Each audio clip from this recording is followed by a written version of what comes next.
تفکر کی ایک حسین یادگار یوم پاکستان ہے، جس وقت 22 سے 24 مارچ 1940 کے اندر منٹو پارک، جس کو اقبال پارک کہا جاتا ہے، 23 مارچ کو 34واں سالانہ آل انڈیا مسلم کانفرنس منعقد کی جا رہی تھی۔ اس وقت قرارداد پاکستان پیش کی گئی۔ پاکستان ایک الگ ریاست بنانے کا خیال تصور پیش کیا گیا کہ مسلمانوں کے لیے ایک الگ ریاست ہونی چاہیے، مسلمانوں کے لیے ایک الگ ملک ہونا چاہیے۔ آپ ذرا دھیان کریں تاریخ کے اور آپ پلٹ کر دیکھیں، 1940 کی بات کر رہا ہوں۔ اب 1940 میں کتنا مشکل تھا یہ قدم اٹھانا، اس کے لیے خواہش کرنا، اس خیال کو لوگوں کے سامنے لانا، لیکن ان لوگوں نے، ہمارے قائدین نے، اکابرین نے، حضرت اقبال رحمۃ اللہ علیہ، قائد اعظم محمد علی جناح رحمۃ اللہ علیہ، دیگر مسلمانان عالم نے یہ رب پر توکل کرتے ہوئے، رب پر بھروسہ کرتے ہوئے انہوں نے قرارداد پیش کی، اور پھر اسی قرارداد پیش کرنے کے اندر اس قدر ان کا اخلاص تھا،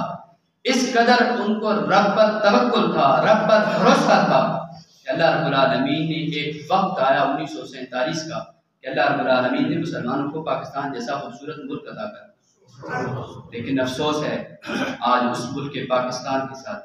جو ملک اسلام کے نام پر بنا تھا،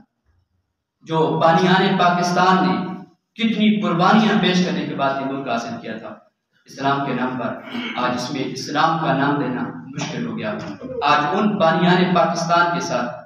جو ہے دھوکہ دہی کی جا رہی ہے، آج ان کے مشن کو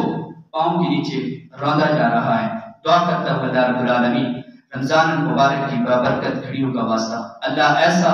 مسلم غیرت مند حکمران نصیب کرے جو بانیان پاکستان کے مشن کو لے کر اس ملک پاکستان کی فلاح و بہبود، اس کی کامیابی و کامرانی کی بات کرے۔ اللہ اس ملک کے اندر ایسا مسلم غیرت مند حکمران مسلمان نصیب کرے جو فلسطین، کشمیر، غزہ کے مسلمانوں کی ہم ترتیبی آواز اٹھائے، ان کے لیے اپنا کردار ادا کرے۔ اگر جو احباب سوشل میڈیا کے ساتھ تعلق رکھتے ہیں وہ بڑے اچھی طریقے سے واقف ہیں، ان کی لاشیں، وہ معصوم بچوں کے بدن، وہ خون سے لتھڑے ہوئے جسم انسان سے دیکھے نہیں جاتے، بات بڑی دردناک ہے۔ اللہ ان کے لیے غیبی مدد فرما کر انہیں سرخرو فرمائے، ان کے لیے اطمینان کی، سکون کی زندگی کے اسباب مہیا فرمائے۔